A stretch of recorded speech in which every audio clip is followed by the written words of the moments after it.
Okay, class, welcome to Math 118. I am Tom Wells. I'll be your instructor. We're just going to go ahead and jump right in. I hope you're getting acquainted with the My Math Lab and the e-learning stuff I sent out and everything else. Again, remember we have a Zoom meeting on Wednesday. And what you're going to get is you're going to get lectures kind of every day or a couple days a week at least that will help you to do the homework. Today we're going to look at section 2.1. If you look at the course outline, you can kind of see our schedule. We should stay on schedule pretty well. We might get a little behind and catch up depending upon how people are doing and how many questions I'm getting. If you want to ever request an individual Zoom meeting with me or a small group Zoom meeting or anything like that, I'm more than willing to help do that. And I have a whiteboard I can write on in Zoom that enables me to answer questions really easily and efficiently. Okay, so today we're going to talk about basic set theory. Okay, so the first thing I'm going to talk about is a definition. That's DEFN. You're going to see that a lot by me in this class. We're going to look at what a set is. A set is a collection of objects, or I should say any collection of objects, okay, is any collection of objects whose contents can be clearly determined.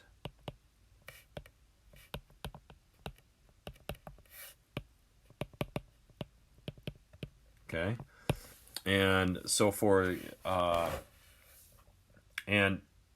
example, we could have a set A. And for sets, we oftentimes we use what's called, it looks like a squiggly parenthesis, it's called a brace.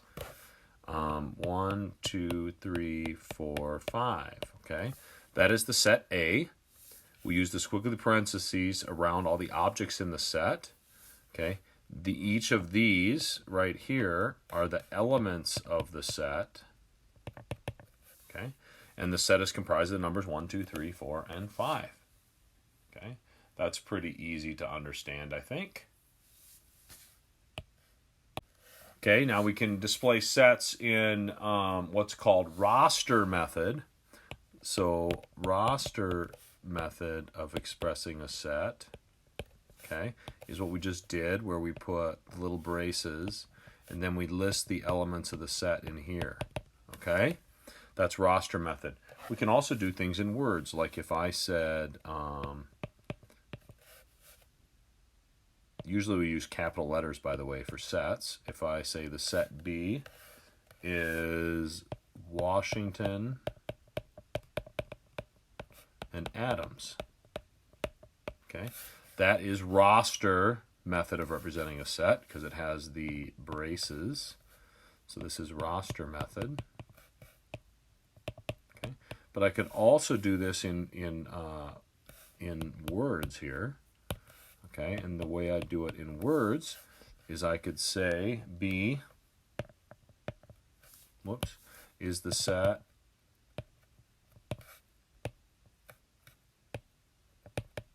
of the first 2 American presidents.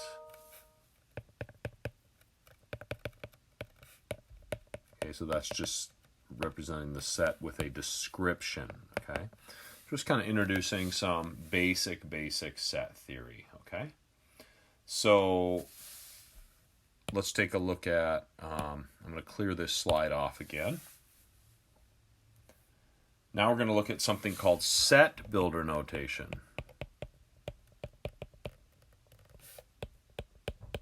Okay, and here's how set builder notation, I'll first introduce the notation, where I'd use say W, capital letter, doesn't matter what letter I pick, I could pick any letter I wanted.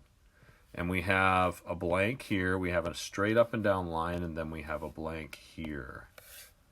Okay? So what this would mean is set W is, the is refers to the equal. Then it means the set of all x, and we have an x right there, the set of all x's, and then that little up and down line right here this little up and down line means such that, and then this little underline point, we have some criteria. Okay? Now that seems very confusing. But basically what it means is, so I could do an example. Let's do an example. This will become a little more clear to you. I could say W equals the set of all x's such that x is greater than 1 and x is an integer.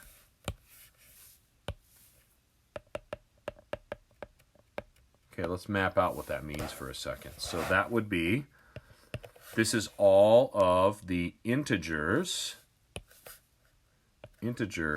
that are greater than 1. So let's look at all the integers. This is all the x's, which would be the members of the set. So all the integers greater than 1 would be 2, 3, 4, 5, and going on for all of eternity. Okay, that would be roster method. And the first way I wrote it was set builder. Okay. So I could do another one where I said the set of all y's, doesn't matter what letter we use, such that y is a month. Okay, so then if that's set builder. So in roster method, that would just be January, February, March, so on all the way to December, correct? That would be how I'd write it in roster method, okay? So again, in red, I have set builder, and in black, in blue, I have roster. Okay, let's do another one. What if I said L is my set, I'll name it, is the set of all x's such that 1 is less than or equal to x is less than 9, and x is an integer. Okay, so I put 2 criteria there for my set members, okay, or my set elements.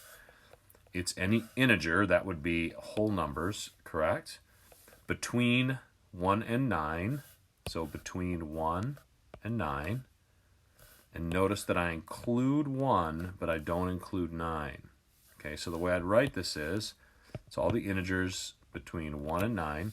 So I'd start with 1, 2, 3, 4, 5, 6, 7, 8. And I stop at 8 because notice that, highlighting this, I'm not including 9.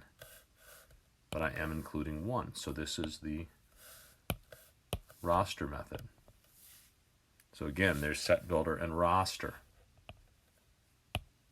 Okay, now we have a set that contains nothing in it is called the empty set.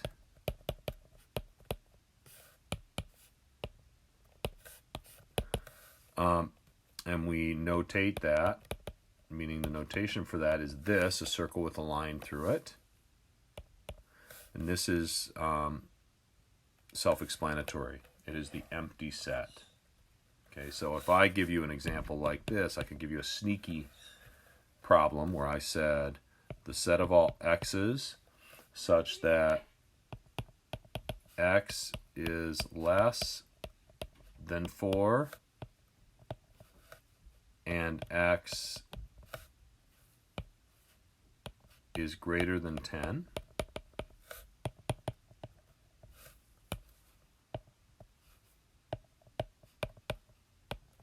Okay, and guess what, guys? That's the empty set. Why is that the empty set? I worded it kind of in a funky way. Can you think of any number that's both less than 4 and bigger than 10? No, because I said it has to be less than 4 and x is greater than 10. So there is no x or number that can be less than 4 and be greater than 10 at the same time. So this is the empty set. Okay, now let's look at some more notation. This is the element notation. Whoops, get in black here. This is what we call element notation. Let me explain what I mean by that. This means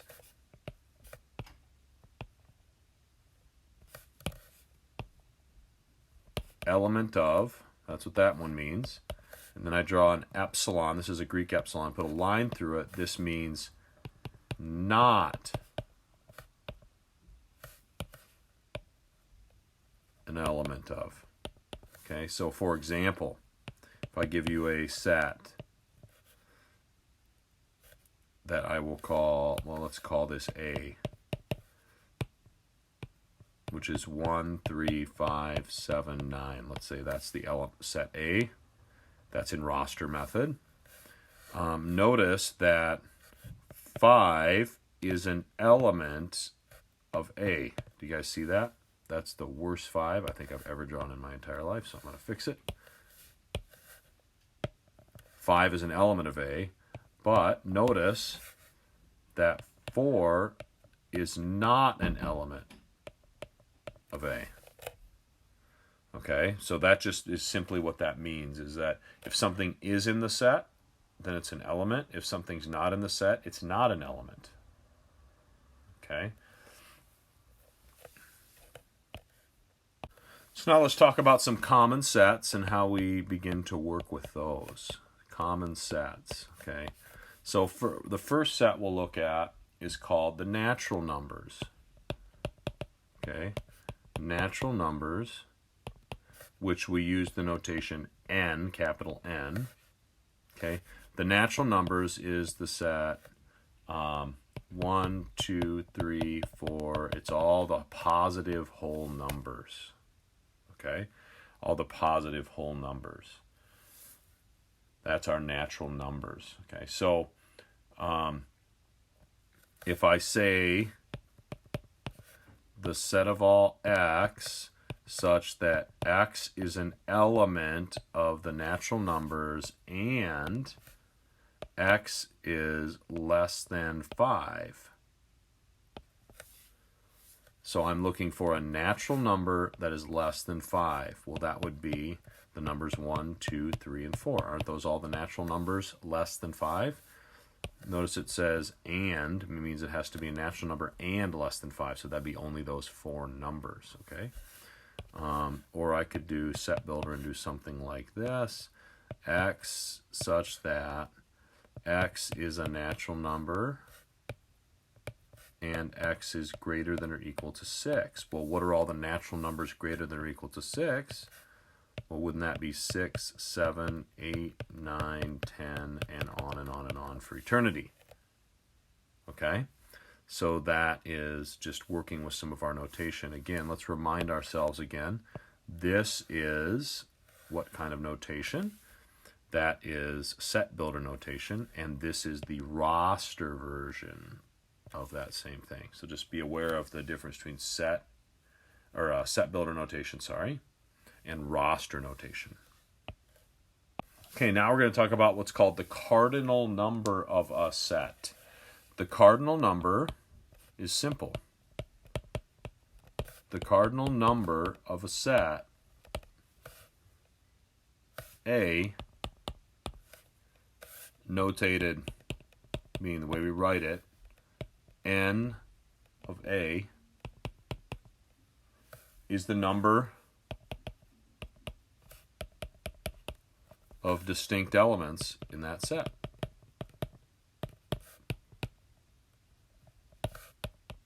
In A. It's that simple.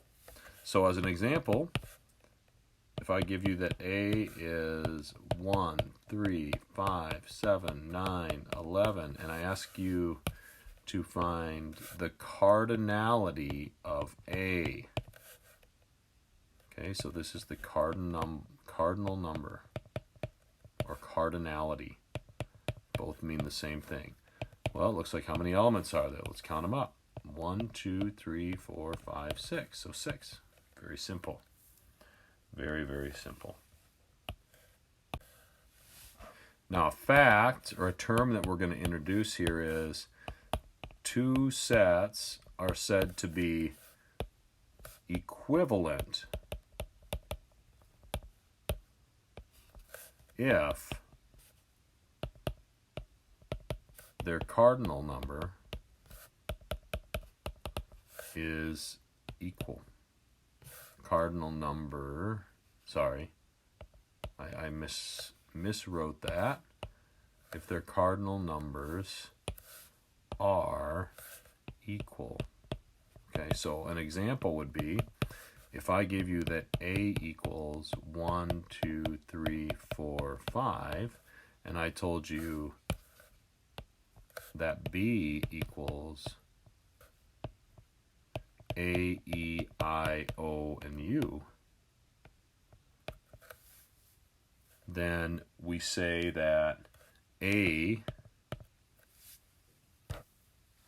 is equivalent to B.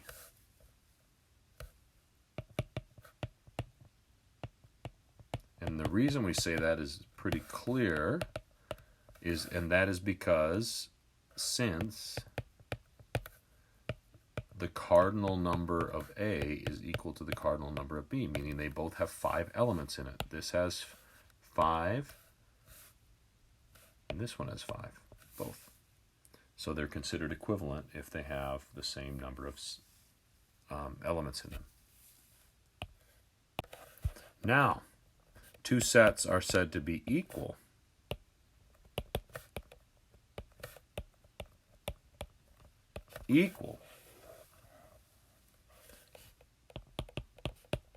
if they contain the exact same elements. So I want you to notice a difference. 2 sets are equivalent if they have the same number of elements. They are equal if they have the exact same elements. So sometimes they'll try to fool you. You could have an A equaling A, B, C, E, and you could have a B equaling B, A, C, E. Those 2 are equal sets. Even though I rearranged the order of a set does not matter. They do not matter. Okay, so what we're going to do next is I'm going to do a couple examples from the book, although I'm not going to do too many in this first section because it's really a pretty easy section once you know these terms, but we're going to do a few problems here. Okay, so let's first start with this problem. Okay, express the set of natural numbers between 11 and 16 in roster and set builder notation. So we're going to have 2 different answers, a roster answer and a set builder answer. So let's do the roster one first. Let's do all the natural numbers, that's whole numbers, greater than 0, between 11 and 16. Well, that would be 12, 13, 14, and 15. That's all the natural numbers between 11 and 16. Okay. How do I write that in set builder? Well, in set builder, remember we do the set of all x's. We can use the letter x or y or t or whatever you want, such that, well, it looks like I want to get all the numbers between 11 and 16. So what I do is I put my 11 and 16 here, put a less than and a less than symbol here, and put my x in between. Okay. That tells me that x is below 16, but doesn't include 16 because it's a strict less than, doesn't have the line under it. And it also tells me that x is bigger than 11, but doesn't include 11. So that's all the numbers between 11 and 16. Okay, what if I gave you this problem in set builder? You know it's in set builder because it has the little straight up and down line and it has the variable in front of it, okay? The set of all x's such that x is a U.S. president born before 1000 AD. Well, actually, this ends up being the what? Well, this ends up being the empty set. Why is it the empty set? It's an empty set in disguise because there is no U.S. president that was born before 1000 AD because the United States wasn't even formed until the 1700s. So unless somebody lived to be 780 years old roughly, there's no way they could have been born before 1000 AD. Okay, let's take a look at this problem here. I gave you 2 sets, A and B, in roster method, right? These are written in roster, not set builder. And I guess the question I want to ask you is, are these 2 sets equal? Are they equal? Okay. And the answer would be no. Why? because this set has an 11, but the other set does not have an 11. Remember, two sets are equal only if they have the exact elements. All the elements in A have to be in B and vice versa. Okay? So now then the next question I might ask is, are they equivalent? Well, what's equivalent mean? Well, that means they have to have the same number of elements. Well, these do have the same number of elements. N of A, okay, is 5, and N of B is also 5. So that says that they are equivalent, yes, because they both have 5 elements. Okay, you guys should be ready to do the homework. This is kind of a long lecture.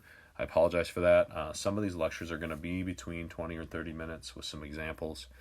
Your My Math Lab has all kinds of helps in the problems. The homework is up in My Math Lab right now for you to start for section 2.1. Again, if you have any questions, you can contact me. But you go to the homework tab, which I sent a video showing you how to get there, and you should be able to open the homework and start. You will only have 4 attempts per problem in the homework. And don't hesitate to contact me with any help needed.